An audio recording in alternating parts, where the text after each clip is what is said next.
What's up, everybody? This is Phil Rogacki. And I'm Jared Abergina. You're listening to Two Tree Guys Podcast.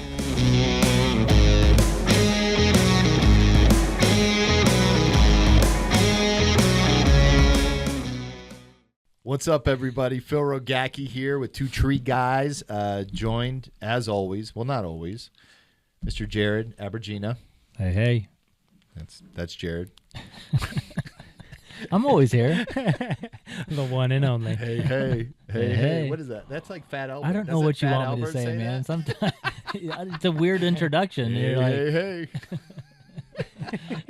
Well, guys, listen, if it's your first time tuning in the show and you guys never heard us before, what you're going to hear today is Gear Talk.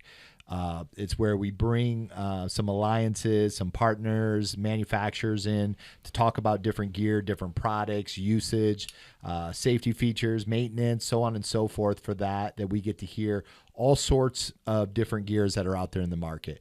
We also have another segment that's What's Your Story, where we travel around to different trade shows and we get to hear people's stories, short stories about their life of getting in the industry, wisdom that they wisdom.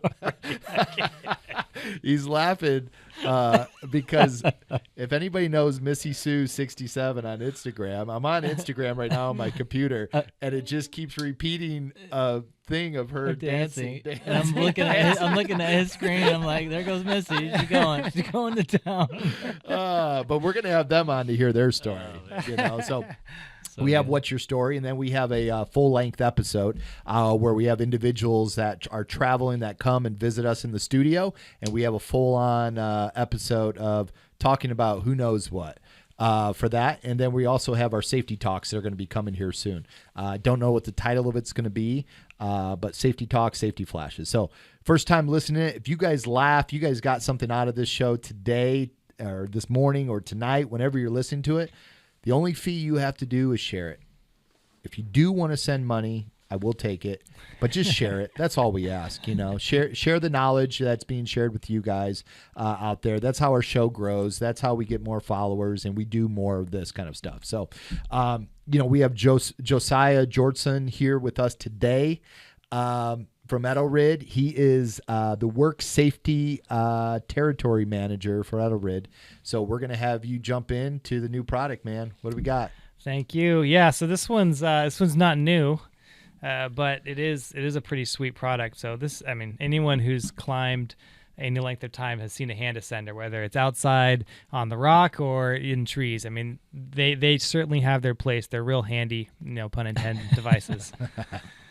This one in particular is Edelrid's take. So Edelrid in Germany, they are fantastic engineers. So they got to hang out with these guys this last year, and they just sit there and look at something like, I think we can make that a little better. And then they do it again. I think we can make that a little better. And once they've done that 3 or 4 times, then okay, all right, we can release it now. We'll never stop. And so I think that's just like what shines through on this. Will they bring that product back in and relook at it in a few years? Yeah, well, and there's kind of an ongoing like feedback loop, but with our professionals, especially with work safety, because we're just a little bit newer to that. Yeah. Edelrid's a 160-year-old company. It's been around a long time. They invented the Kern mantle rope way back when. So everyone climbs on everyone climbs on double braids now. Mm-hmm. Like that was originally their design way back when that happened. But anyway, sorry, I totally got derailed there. Let me ask you this: is there any products that they? Well, I asked, do they keep kind of like updating, after iterating? They put it out? Do they come back and revisit it in a couple years?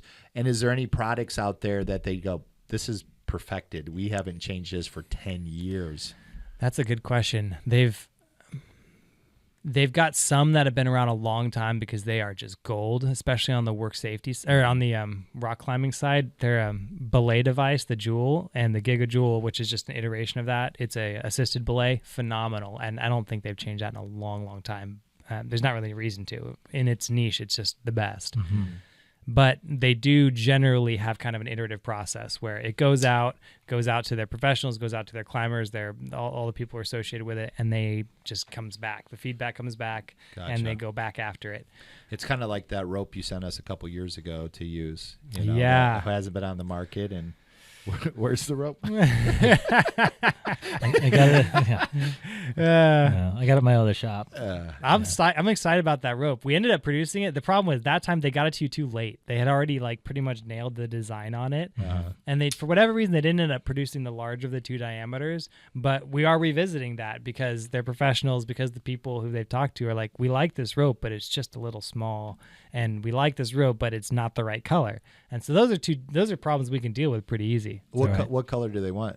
We want to do an Academy special. We want to do it all red, like red with a little black stripe in there. Man, that would be sexy. Oh, that will be. Just like the most vibrant red I can get. Oh man, that would be. You got to be able to see it. In my opinion, like the safety of a rope is entirely dependent on how well you can see it. Yeah.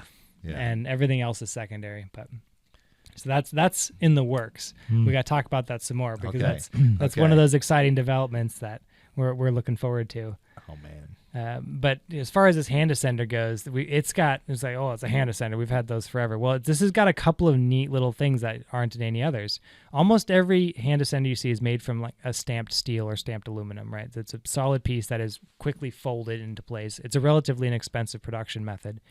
But this one, they go one extra step, and you can see, if you look down it lengthwise, it looks bent, right? Mm-hmm. That's how it's designed to be.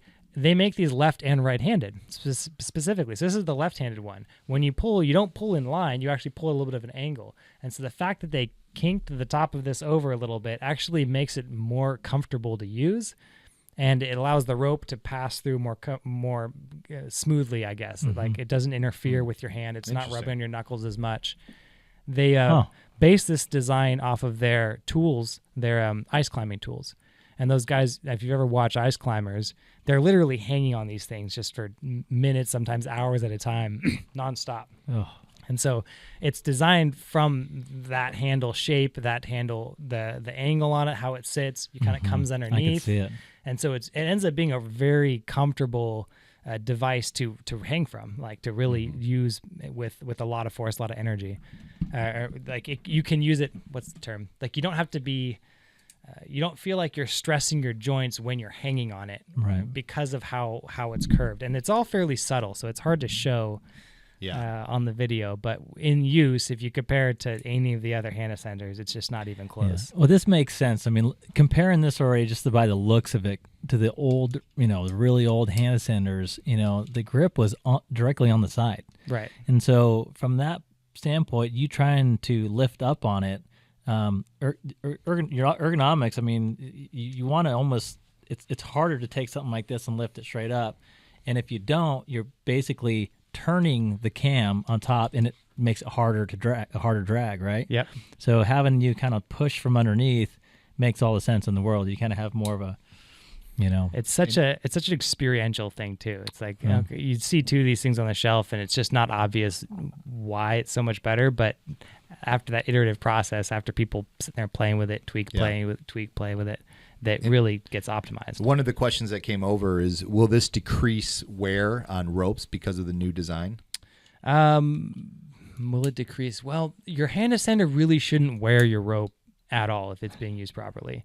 One of the concerns is the teeth, right? And the potential for the teeth to grab the sheath real aggressively. It's one of the reasons why you don't want to ever shock load this if you're using it as a backup or something along those lines. So I can't imagine it increasing or decreasing, making much difference at all. In used properly, it's essentially insignificant. Like it's not going to. This thing's designed for use down to 8 mil, so you can use really thin and reliably use it. I mean, and that's pretty typical size for a rock climber. So the rock climbers will use this device as their mechanical advantage system for hauling their bags up for the big walls and things like that. So wear is just not really even a factor so much, and with this device especially, but I think kind of generally with hand ascenders when used properly. In my particular experience, though, the teeth on this are a little bit smaller than like on the Petzl one, because that's the one I had previously. They're not quite as long, so if they do penetrate. Yeah, I mean, Petzl has been known to have the most aggressive tooth out of any cam. I wonder why. If there's some necessity to that. It doesn't seem obvious to me because the cam itself jams the rope up against this plate, and that adds a lot of friction. Yeah. It's just only barely necessary. In fact, our fall ascender doesn't have teeth at all. It's like this little ridged, and it just pinches in there. So, again, it doesn't make a whole lot of sense. Yeah, like the old Gibbs, lanyards. Right. Yep. Yeah, that's right. Those don't have teeth. They're just a little ribbed rocker. Mm-hmm. The other kind of slick deal about this guy is that you've got 2 little places to attach a carabiner, and so if you need more than just a 3-to-1, sticky one. Yeah, this one's bad. That's, I know, right on the camera too. It's got a little bit of a sharp edge. But so you've got 2 spots to put the carabiners, and we have a carabiner called the Axiom, which has the little integrated pulley, and it's very light and minimal. It's not any heavier than, it's actually quite a bit lighter even than this triple locker, and it's a double locker. So if you're not using it for life support, it still gives you a little bit of extra protection. But the idea is it's twofold. So for one, if I needed to throw in a quick 5-to-1, I wouldn't want to put 1,000 pounds of pull on a rope through a cam. But if I'm hurt, or if I need to make some leverage fast to do a rescue, or if, for example, I'm just not a real able-bodied guy, we have a lot of older climbers, like a lot of older tree guys. What are you trying to say? The more ergonomic you can make it, the better, right? Yeah. I mean, and you can do that quickly and easily. It keeps them a little bit separate. They're not going to be rubbing or interfering. They're spaced vertically off each other. And so that is kind of a nice little feature that, frankly, I wouldn't have thought of, but the Germans did. Now, the other cool aspect to that is the common use for these is in a rad system. So you have your hand above you, you're advancing that, and then you're pulling down on your rope as it goes through the carabiner or through the pulley, and you get a little mechanical advantage as you're advancing yourself up, particularly with like a cam descender where you need that rad system to ascend it. This little extra 3 inches there is 3 inches more throw on a 3-to-1 for every movement. And that actually makes a pretty significant difference, because the closer I can get these 2 hands, the more I'm maxing out my reach. So it's a fairly significant efficiency improvement when used that way, just by having this secondary I like it. little attachment point here. Yeah, pretty sexy. So I did some testing with hand ascenders back in the day when I was working with Petzl, and it was more so to prove a point that Prusik cords as backups don't work. Prusik cord as backups. Yeah. Oh, okay. Because in our industry, you can't run 100% of life support off that. You need either secondary, or you stack a Prusik on top, and that was kind of the way back in the day. You just carabiner, Prusik, and it doesn't make any sense. Like if it were to fail, there's not enough time for that Prusik to catch, or if you make the Prusik tight enough, then it's interfering the whole time you're using it. Exactly. You got to push up a hard Prusik. So did a bunch of tests on that with 225 pounds at basically a 2-foot lanyard. So we just drop an even. Factor 2 fall or factor 1 fall? Yeah. So that 220 pounds on a Kernmantle rope, that thing gone 15 feet, and then strip the sheath, yeah, and then it actually jammed inside the hand ascender, stopping it. Right. And the double braid that we use all the way to the ground. Oh, really? Yeah. Wow. So and that's not much. How much rope did you have underneath? Because I would think that would generally jam up, but yeah, we had maybe 100 feet of rope down there. Oh, wow. Okay. Stripped it. That's wild. No, I mean, the fall was only maybe 20 feet. Right. But the length of the rope that was down there was probably 100 feet. So kind of cool. And that's, the way I look at that could happen any day. That's you going up and then stepping off on a limb. Mm-hmm. And having it drop out, just break. Yeah. Yep.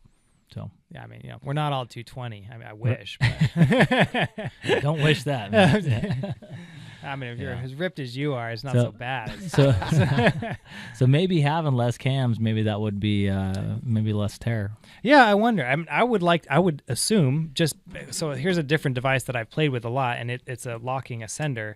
In the locking configuration, this guy, so you unlock it. This is basically the same kind of device. It's just a cam that jams the rope in here, right?